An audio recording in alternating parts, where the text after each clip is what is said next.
All right, it is a time now to check on that Memorial Week forecast. Meteorologist Ross Caruso is in for Jerry tonight. And you know, Ross, it seems like the Memorial Tournament, I guess, it's turning out to be the hottest week so far. Yeah, and you know, yesterday was the hottest day of the year for us. Yeah. It's looking like we're going to be just at that today with a high around 86, and then temperatures are going to continue to increase. So it is going to be pretty hot, not terribly humid out, which is good news, but still hot and dry, which definitely good news for the golfers, but pretty much everyone else, especially farmers out there, not good considering how dry things have been. So lawn might be looking a little crunchy over the next couple of weeks. You definitely want to make sure you're doing those daily waterings if needed, especially if you have some of those younger plants out there. But boy, we are looking at a pretty warm evening for us. Maybe you're going to be going to get a bite to eat later.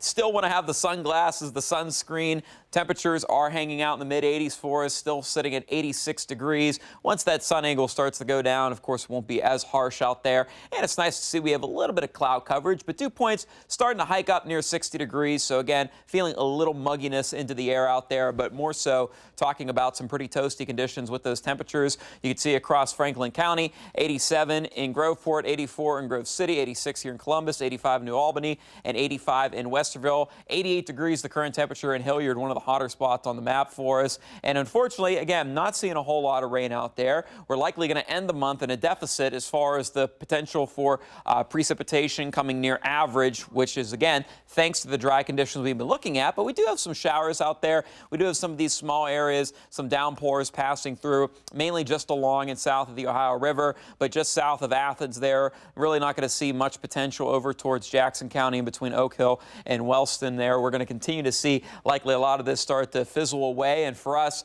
we're not going to see any chances for rain for us. And again, these temperatures staying on the warm side heading into this evening will fall into the 70s shortly after sunset, and then not cooling off by much. We'll likely start things tomorrow morning in the low to mid 60s and essentially rinse and repeat for us.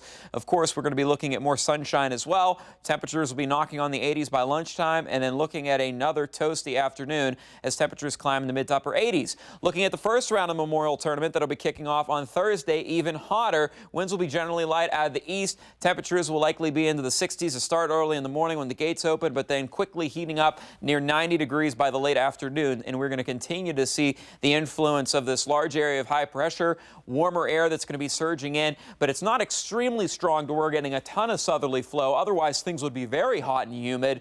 Fortunately, it will be staying rather dry as far as the humidity, so it's not going to be as harsh. But because of that, little to no rain chances for the foreseeable future for us. Even going into your 10-day forecast, we're not seeing a whole lot. So temperatures will continue to climb, likely be looking at the hottest day of the year, either Friday or Saturday, heading into the upcoming weekend. So things are looking very dry for the Memorial Tournament, which again is kind of a rarity for this type of event, especially this time of the year, as we typically see our rain chances go up. But not the case for us this year, at least. And looking at your 10-day forecast, we will see a couple chances for some rain early next week. Hopefully start to cool things off, but more so seeing some widespread rain out there would be pretty nice. Yolanda? It would. We do need a little bit. Just a little bit, though. Not consecutive days. But enough for the maybe farmers. a couple days, and then that'll be good. All right.